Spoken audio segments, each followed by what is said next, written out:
In a story that has shaken the entertainment world to its core, Sean P. Diddy Combs, now 56, found himself at the center of intense media scrutiny after a series of explosive lawsuits accused the hip-hop mogul of sexual misconduct. What followed was a federal investigation that would redefine the legacy of one of the most powerful figures in modern music. As Homeland Security agents executed high-profile raids on two of Diddy's properties, the Bad Boy Records founder quietly retreated to New York City in September 2024. Inside a hotel room overlooking Manhattan, he braced for what he feared was inevitable, a federal indictment from the Southern District of New York. Cameras captured it all, footage the public is only seeing now for the first time. In previously unseen scenes featured in Netflix's new docuseries Sean Combs, The Reckoning, the hip-hop icon is shown pacing across his suite, phone pressed to his ear, as he confronts his legal team. "Y'all are not working together the right way. We're losing," he tells his attorney, Marc Agnifilo. His frustration is palpable.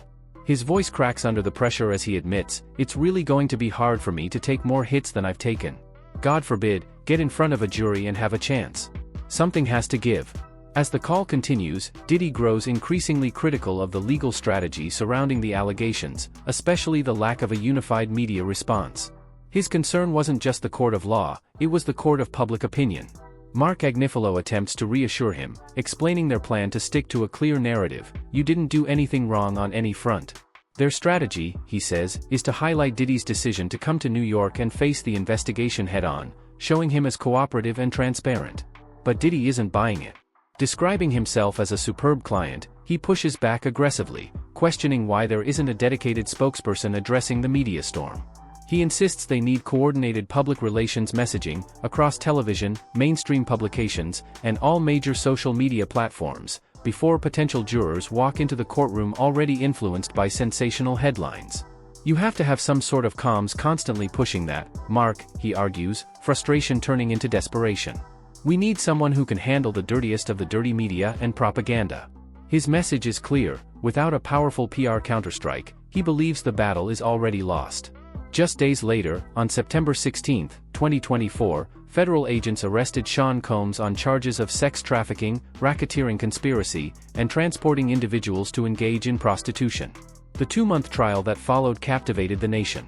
After weeks of testimony and heated courtroom exchanges, the jury ultimately acquitted him of the most serious charges, sex trafficking and racketeering conspiracy, but found him guilty on charges related to prostitution. The verdict landed in July 2025. On December 2, Netflix released Sean Combs, The Reckoning, a project executive produced by Curtis 50 Cent Jackson, a longtime rival of Combs. "I've been committed to real storytelling for years through G-Unit film and television," 50 Cent said ahead of the premiere.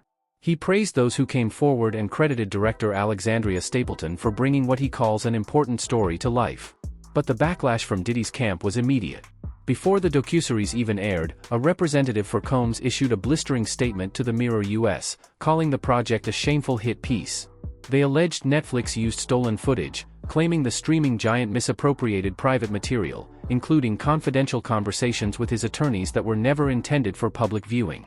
The rep insisted Netflix was exploiting Combs' life for sensationalism and profit, ignoring legal boundaries and context. No rights to the footage, they argued, were ever transferred to Netflix or any third party. The Mirror US also reached out to attorney Marc Agnifilo for comment on the material featured in the series, but as of now, the legal team's response remains undisclosed. Meanwhile, Sean Combs continues to deny each and every allegation made against him. The controversy surrounding The Reckoning only adds another layer to one of the most dramatic and divisive chapters in modern entertainment history, a story that's far from over.